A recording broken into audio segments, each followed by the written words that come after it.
Hi everyone! Welcome to week 5 of our wellness course, where we'll be covering Module 4, or How to Set Good Goals. This is probably a pretty busy week for you, as many of you are taking other exams for classes, and you also have several assignments that are due this week. Many of you have probably noticed that some of the files are coming up as errors when you're clicking on them for this week's module, or even for last week's module. I do apologize ahead of time.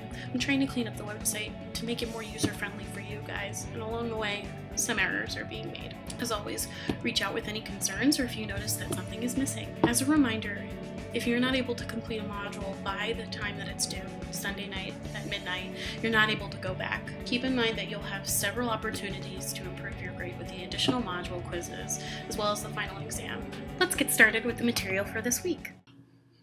To help you get started in practicing by setting good and effective goals, I'm actually going to do an example of goal setting with you using something called the SMART goal technique. It's a helpful mnemonic that helps us set and track effective goals so that we can follow through with them. SMART stands for specific, measurable, achievable, results-focused, and time-bound. So if I wanted to set a goal maybe around the cognitive domain in terms of wellness, that I'd like to read more throughout the semester, in what ways is that specific? Well, in many ways it's not. Am I going to try to read more relevant material to my classes? Am I going to try to read more for fun? I want to be specific about this goal so I have clear indicators when I've reached it. So let's make it a little more specific. I want to read more books that I enjoy, that are more fun throughout the semester. Next, we want it to be measurable. How am I going to know that I'm reading more books? I can certainly count the number of books that I'm reading, but what about the time that I'm spending reading? So one way that I can make my goal measurable is saying, I'd like to read more for fun, or books that I enjoy for at least 2 to 3 hours a week. That's a way that you can make a goal that's not too specific, where if you don't achieve it, you don't feel too frustrated. Third, my goal should be achievable. Is it unrealistic to expect that I can read for 2 to 3 hours a week? I want to read more books for fun, or books that I enjoy, for at least 2 to 3 hours a week. And I know that I can commit 2 to 3 hours a week. Fourth, I want my goal to be results focused. How am I going to know when I've reached this goal? My hope is that I'll feel more relaxed.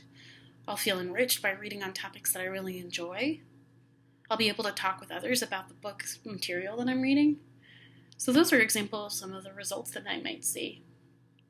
If I want to get more specific about it, I could say, I want to read more books for fun, or books that I enjoy, for 2 to 3 hours a week, because I know I can devote that amount of time, and I also want to contribute to an online book club.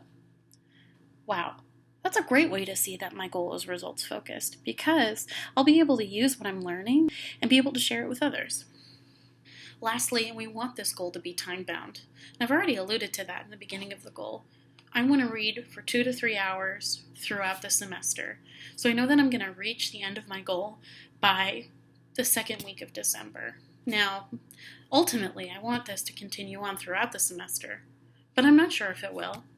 It seems more reasonable, though, that I set a shorter time limit or time frame for this goal so I can see if it really makes sense. If you have any questions about the way that I've used this model, creating a SMART goal, please let me know. So, let's review what's due by the end of the week. We have your Module 4 quiz, as well as the individual wellness plan. This is the first submission that's due on the 24th, which is Sunday, and because there's approximately 130 of you, it's going to take some time for me to grade them and get your results back to you. They are all hand-graded, and I promise I'm reading through each of them. If you'd like to make a resubmission, they'll be due the Sunday after October 1st. Also keep in mind that we have the discussion board feature on Carmen so that you can ask each other questions or bounce ideas off of each other about what makes a good goal. Does it make sense that your goal is to become a rock star? I don't know. You might be a talented musician and it might make sense. I look forward to reading everybody's individual wellness plans, and I hope you have a great week.